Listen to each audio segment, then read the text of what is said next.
This morning I am visiting a local landmark in Cowal known as the Camel's Hump. This is part of the ridgeline in the back of Dunoon, an area that has been the leisure park for the residents of Dunoon for the last 150 years. Children come and climb this in the summer, people take their dogs for a walk here. It's part of Cowal's familiar landscape. But this hill, the Camel's Hump, may have a far older history than a Victorian recreation area. It's also known as Dunan, or the Little Fort. Today we're going to go and explore this site and look for evidence that it may have been an early medieval or even earlier fortification guarding the Firth of Clyde.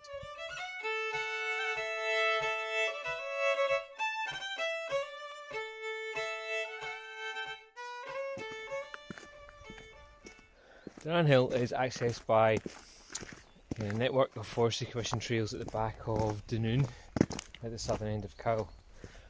In the last couple of years, the Forestry Commission have started to fell a lot of the forest around the hill itself, which I'm really interested to see the effect it has when I visit it today, as it has exposed the hilltop.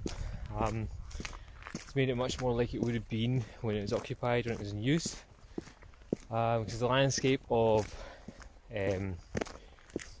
earlier Scotland would have been mostly deforested by the settlers that were there. It's a mistake to think of the kind of prehistoric landscape of Scotland and the early medieval one as being a heavily forested wonderland full of ancient woodland, as the settlers of this land would have harvested that forest and used it for building, for fuel, to make boats. So by no means would useful land have been covered in trees or land that was close to settlement. It would have been the wood would have been cut and it would have been used. So to see the profile of the hill emerge from the cloak of Forestry Commission over the last 2 years has been very interesting indeed. So when we go and visit it today, we should have an idea of what the view that hilltop afforded to the earlier defenders when we get there. This is very interesting. Now, there's a flavour of that view. So we emerged around the bend in the forestry track here. You can see I'm not really near the hill itself yet, but in front of me here, that green field is the golf course on top of Dunloskin Hill, which faces on to Dunan. The ridgeline just behind it is Strone Hill at the end of the ridgeline on the east side of the Holy Loch. The body of water there is the opening of Loch Long into the Firth of Clyde. So as we get to see the hill, we'll understand the kind of view, the strategic view it gave over the surrounding waterways and the defensive aspect it gave to the settlement that occupied these lands around Dunoon, Cairn and Adam in Sandbank. And here it is, as we emerge past the trees that have been cut, the pan up the ridgeline, that rise at the end of the ridge is Dunan.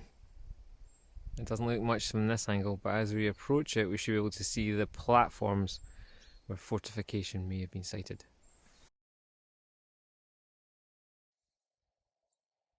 Now, this is interesting. The Canmore report for Dunan talks about 3 levels of enclosures on the ridgeline. At the top in the centre of the image here is the summit of the fort, up there, which we'll get to eventually hopefully. The shoulder of the ridge over here has another enclosure site, and according to Rennie's book from 1993 on Cowal, this hump here just in the tree is the 3rd enclosure on the way down. So it's a kind of stepped system of outposts working its way up the hillside, overlooking the current day farm of Dunloskin down in the valley below. If I pan across to the right over here,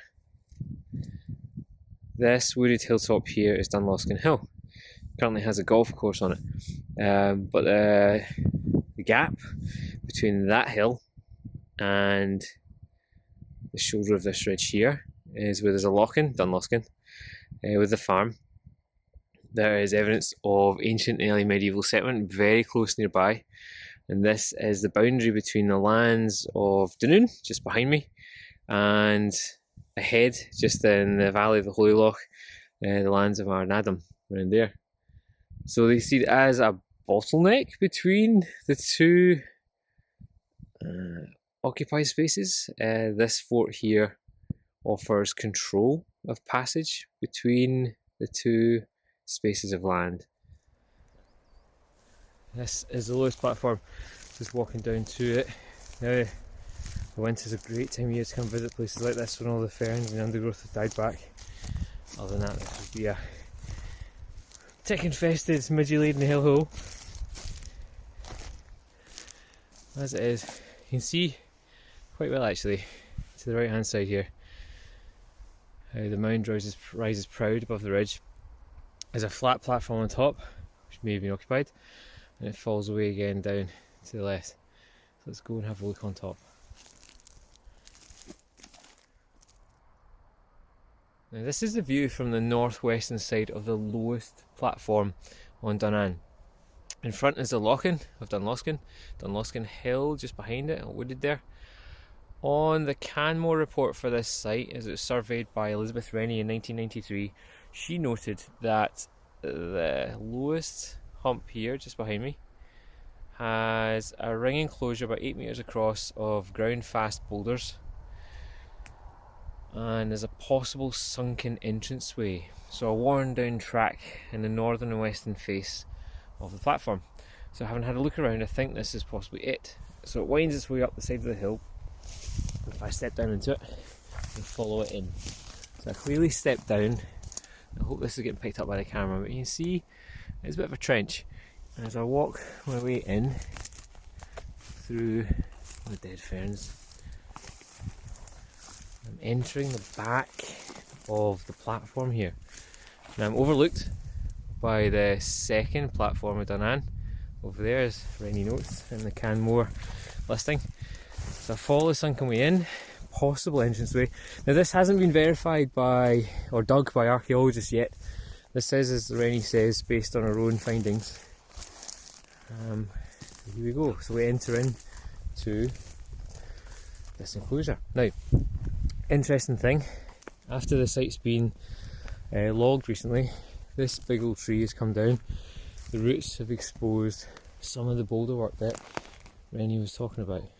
And if I come round, let's see. It's difficult to say. Are these natural rocks here? Are these slabs? Of course they're natural rocks, but I mean, are they cut? Are they shaped by human hands? Or are these just natural slabs piled on top of each other? Is this the rubble from the enclosure wall exposed by the tree roots? Let's get down and see.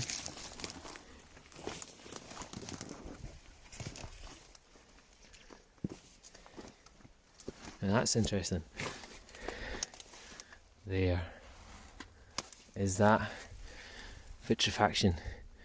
When ancient period or early medieval duns or forts were destroyed, they're often destroyed by what's a ritual process of burning, where they piled timbers against the rock ramparts and burned them. But they didn't just burn them as a one-off. These fires would last literally for days.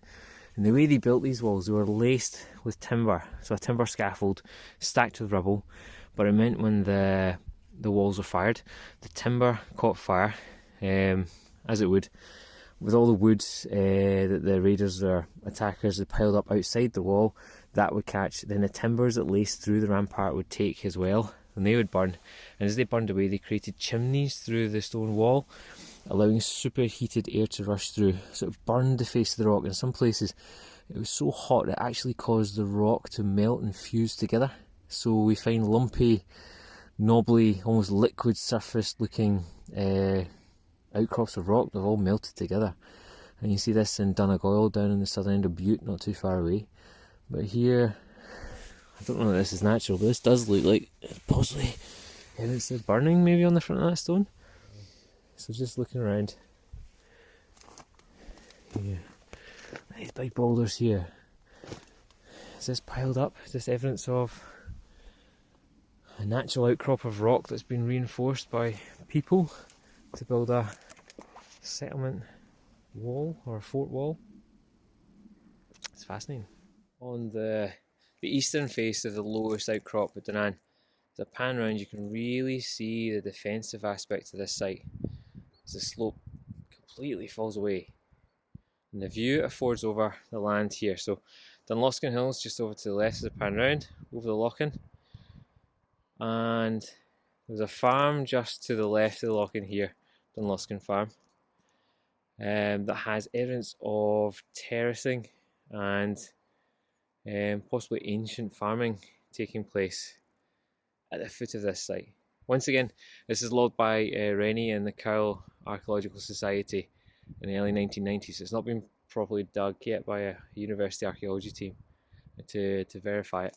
But if it is there and it is real, then that is evidence that we have a place of settlement, a place of continual use and farming and occupation, and this is the defensive site that overlooked access to it from the Holy Loch, Ardnadam, down this way to the north of here. And then if I pan round to the east, we see the early medieval period, far bank of the Clyde, the south there, and to the east of here, Outclut, that's the kingdom of Strathclyde and the Britons. And along over here, this sward of ground in front of us with Carn, one of the districts of Dunoon. Dunoon proper over here, and down out to the outer reaches of the Firth of Clyde. In the later era of the early medieval period, then we obviously have the Norse sailing up this river, and there'll be exposure to that group of incomers and raiders. So is this a lookout post for hostiles coming up the Clyde? A warning post? Right, having explored the lowest platform of Dunan, now going to go uphill, up there, and we're going to go and see the second enclosure platform on the ridge.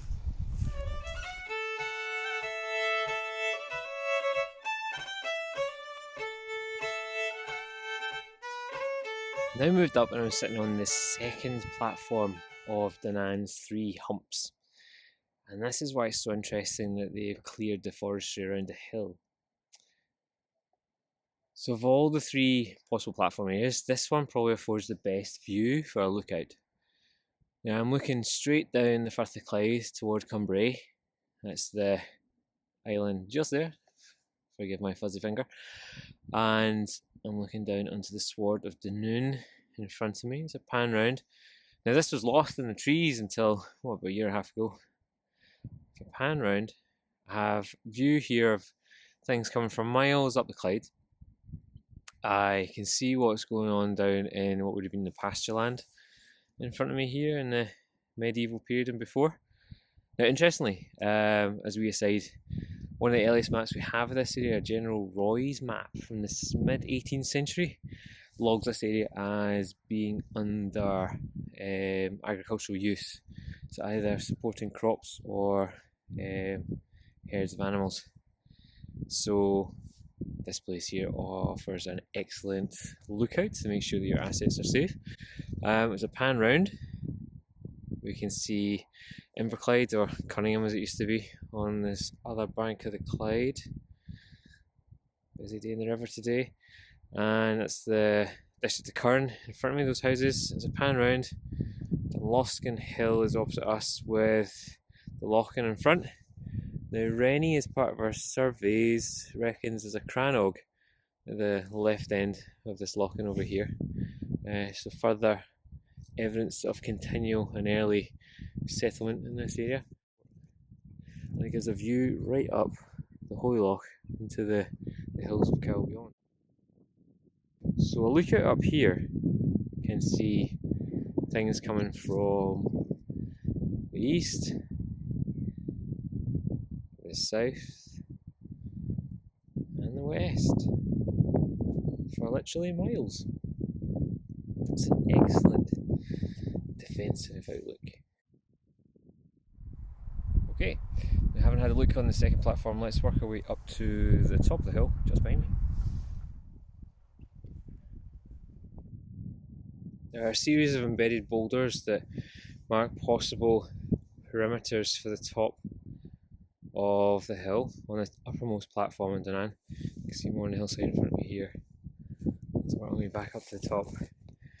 The Rennie does point out there has been no excavated evidence yet found that this is a fortified site, but the name Dunan does hint at the fact at some point in the past there was a fort up here.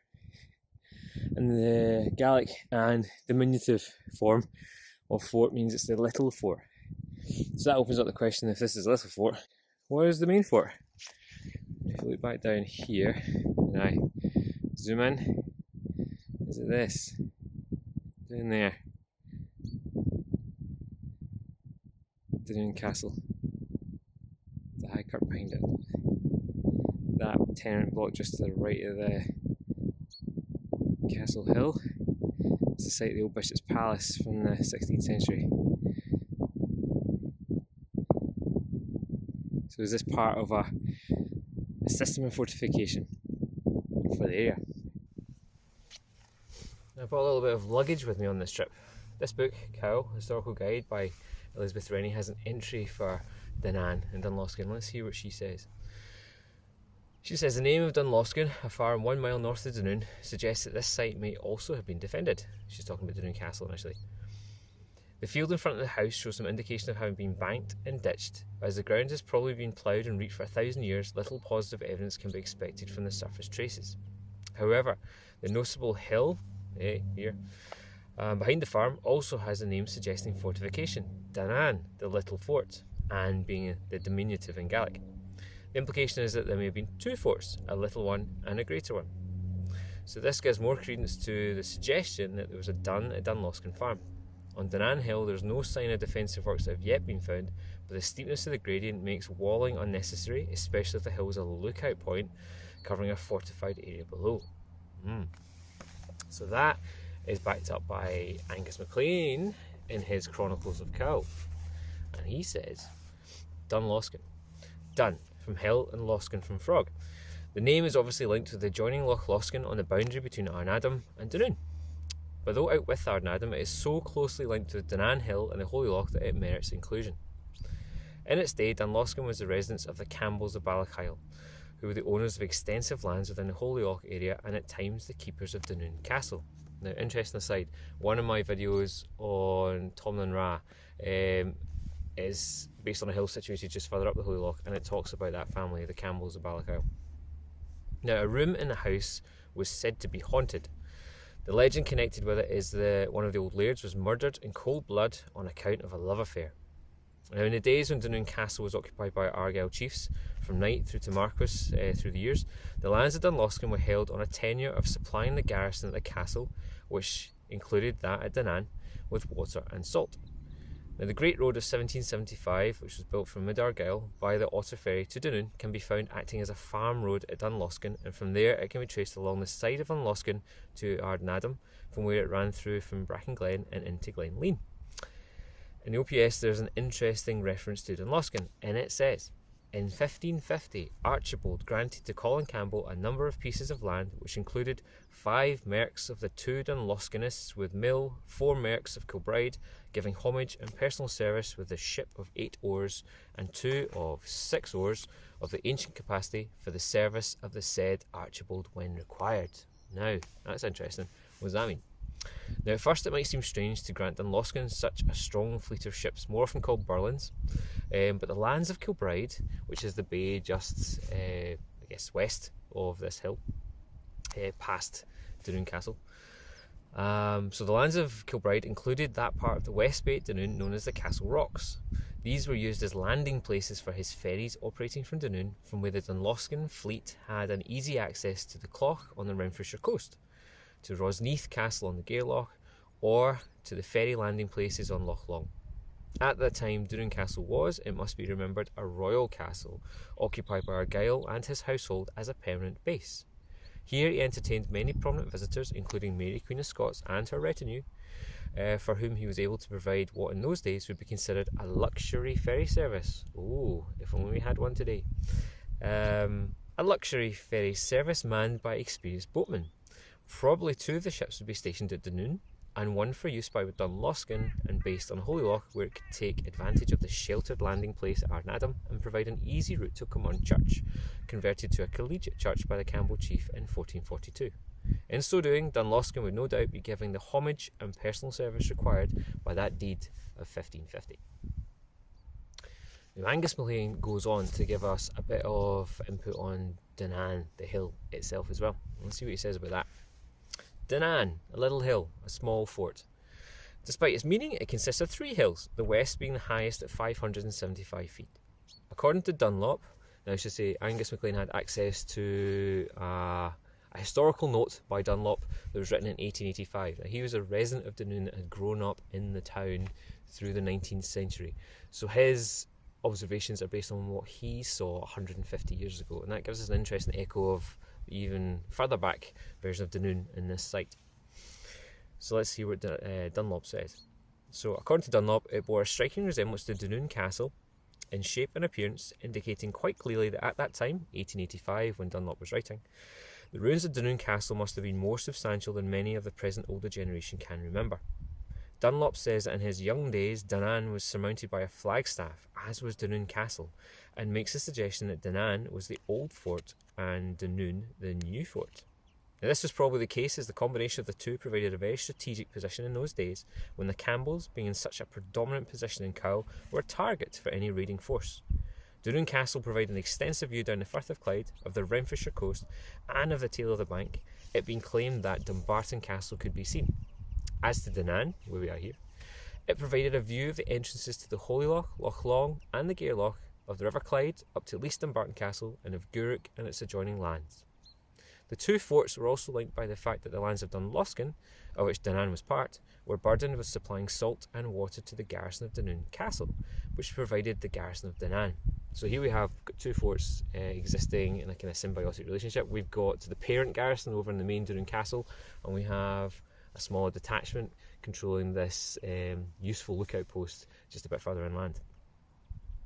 Now he goes on. Dunlop had made an examination that summer, and that's in 1885, and was inclined to think that the Dunan was of artificial construction and evidently of the ancient Caledonian period. But at what remote time it ceased to be the fort of the district, it is more easy to speculate than to determine. However, it would hardly be called speculating to say that it is extremely likely that, as the Campbells ceased to use Dunoon Castle after the execution of the Marquess of Argyll in 1661, both forts at Dunoon and Dunan would cease to have been garrisoned at least from that date, and possibly earlier, from after the conflict with the Laments in 1646, the subsequent massacre of the Laments, and the execution of the Marquess of Argyll. Rennie, so that's Elizabeth Rennie, whose book we just heard from, also suggests the likelihood of 2 forts, a little and a greater one, but that the greater one, Dunloskin, was in mind, having regard to the use of Dun signifying fortification, and to certain indications that Dunloskin and this site may have been defended. Interesting. So we have possibly here got a satellite site for Dunoon Castle, which may be the main fortified site of the area, or potentially, and Rennie dug a lot into this during her time here in Dunoon, is it possible that Dunan here at Dunloskin is the older fort? There is evidence less than a mile around the edge of this ridge in Arnadam of an early Christian chapel, at least 1,000 years old, also with foundations of an Iron Age massive roundhouse right next to it, with literally hundreds of hut platforms cut into the hillside. So we have as far back as Neolithic settlement just round the corner from here, which may predate anything down the shore there near Dunoon Castle. So is it possible that this is the older fortification site for the area, and that as time went on people used the more fertile lands just down on the shore as things became a bit safer on the Firth of Clyde, and Dunloskin lost its sway, lost its importance, and retained basically an echo of the importance it used to have when it was relegated to being an outpost. As a defensive place, it has an amazing view over the surrounding area. It is possibly a little bit exposed to attackers coming down from the ridge overlooking us, which we'll have a look at in a minute. and as Rennie says, there is no upstanding evidence of fortification. Perhaps it was just the site itself that made it a good defensive spot rather than the fact they walled the thing. Nevertheless, it is an imposing sight, and to come and visit it today, the views of the Clyde shore are breathtaking. So I thoroughly recommend you come and have a look for yourself. Thanks for watching today's video. If you enjoyed what you saw, please hit like and subscribe. Thanks so much.